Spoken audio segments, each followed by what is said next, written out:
Awesome. So I really liked how that school chose to use Evernote in the classroom and really equip students with it. So here's some other ideas about how to use Evernote in education. As an educator, you can organize PLC work and discussions. I mean, can you really imagine a virtual collaborative meeting for all of your PLC work that you can do from your couch? That sounds way better than sitting in somebody's classroom after a long day of work or before a long day of work. You can also use it to organize all of your professional development blogs or ideas that you find that maybe you don't have time to really invest in at that time, but you can come back to later. You won't lose that URL or that idea. It's right there. And think about the resources or the applications of actually making your lesson plans in Evernote. You can tag videos from YouTube into Evernote, like pin them into Evernote so that you can just pull them up when you're teaching in class. You can clip the different little items from Teachers Pay Teachers or from this website that you saw a good idea on for a lesson or from this government website into there so that you can just throw all of your resources for a lesson into one place and have them all organized neatly there without all the clutter of papers and print-offs and files on your desktop that are difficult to search and difficult to find things in. Excuse me, I'm having a little technical problem here, it seems. Okay, for the parents, Evernote's a great resource to break down that invisible wall, or really a physical wall, between parents and educators. It gives the parent a ton of increased awareness of what's going on in class. They can essentially view their students' portfolios, if that's how you're choosing to use Evernote, in real time. The minute you update something, they could feasibly see it right away. And they also, if depending on how you choose to use Evernote, if you choose to have organized like the student workload or homework needs, the parents can see it and monitor the student progress quickly and easily and efficiently. It's great. It's a great foundational tool to really build the informational relationship between parents and educators. It's a good prep work item before parent-teacher conferences. Imagine you both being able to come into the situation knowing the same things and equipped to talk about where the student's really at, instead of you knowing it and having to present it ABC to the parents, and then the parents right in that moment have to be able to process and absorb it all and then turn around and have a discussion with you about it. Using Evernote for a portfolio and to showcase student work and assignments gives that parent the ability to know exactly what's going on before a parent-teacher conference so you guys can really truly discuss what's going on with the students.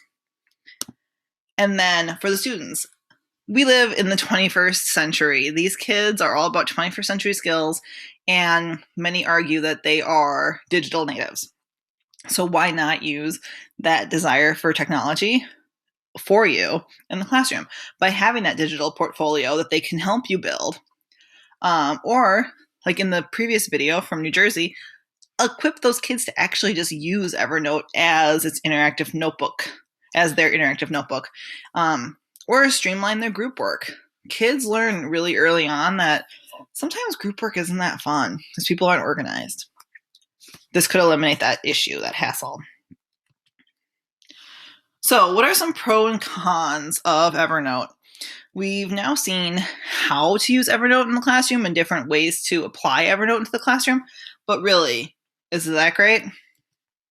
So some pros that I have found, well, three of the main ones I have found, are the ability to streamline personal and professional development and school PLC commitments. I think that that's a major time saver for a teacher and allows them to really be their most efficient and happy selves in some of those situations that you just don't want to be in sometimes, like those PLC meetings at the end of the day. It also creates a clean portfolio building, not only for yourself, but for your students. We've talked about having a student portfolio, but you could also develop your own educator portfolio on Evernote. And it's all right there, nice and clean. And then the fact that it's accessible from really anywhere with the internet, whether it be an app on your phone, an application on the computer, or just the website that you pull up from a random computer that is in your school building or at a relative's house. A couple of the biggest cons that I can come up with is you could argue that there's decreased equity depending on the availability of devices at home for students and parents to access. And it may seem impersonal and cold. I definitely think the biggest argument there is the fact that there could be decreased equity. It's a big conversation topic as we go into a more device-driven educational world. That, well, what if parents don't have these things at home, or what if kids can't access these things from home? And that's definitely something to consider when looking at doing Evernote as a barrier breaker between parent and educator. It definitely might not be the best choice in all circumstances. So in this section is where I would ask the people I am presenting to if they have any ideas about Evernote, any questions. I would encourage them to ask away. I would also encourage them to grab their computers or their phones and jump on and either download Evernote really quick or go to the Evernote website, start an account, and just kind of play around with it for a few minutes so that if they have any questions, they can ask me really quick. So thanks. And please check out my handout here for some more resources and the ability to see my presentation again, and also view another screencast that I did on how to use Evernote.